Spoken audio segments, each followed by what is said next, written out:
Яа. Санаа тавил та. Би бас зурагтай гоё. Энэ зургийг гоё авч.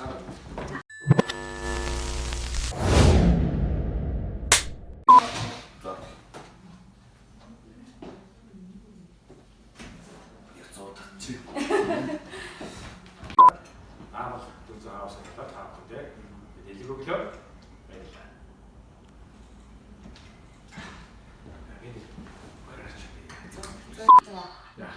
Өдрийн харахаа сандраад хаяа. Закатс шиг дөрөв. Өдрөөгөө гараа. Яа хөрнөөс гараа. Одоо захирал Зурагтай гоё идэх хоолоо өрөөндөө зүтгэжээ. Монгол төрөхний шүү байна. Унаан Монгол зэрэг. Та тэр өдрөөний сэнгэл нааханыг ирээд өгч юм уу? Тэгж байгаа бичиж тийм жоохон юу нүүр хараад. Хангал гэж аахгүй. Тэгэхээр хүмүүс энэ хангалыг болохоор нөгөө морины юм төгшин хангал гэж ойлгоод байна. Энэ ч болохоор хан гэдэг ийм шууны тавхаа шиг хэлбэртэй юм ургамал гэдэг хгүй гүн ногоон өнгөтэй.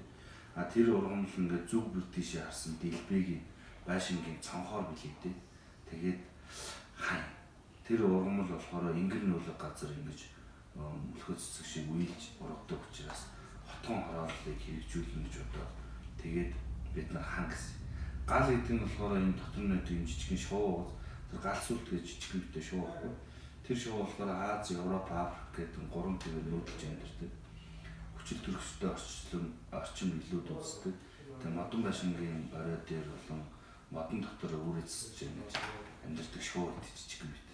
Тэгээ энэ бизнесийн орчимоо би илүү өндөрлөлөө хурдтай тэр шуу билэгтэй. Тэгээ хангал байхгүй. Тэгмээ хүмүүс зарим морины хангал Гоё билий юм тий. Яа. Санаа тавил та.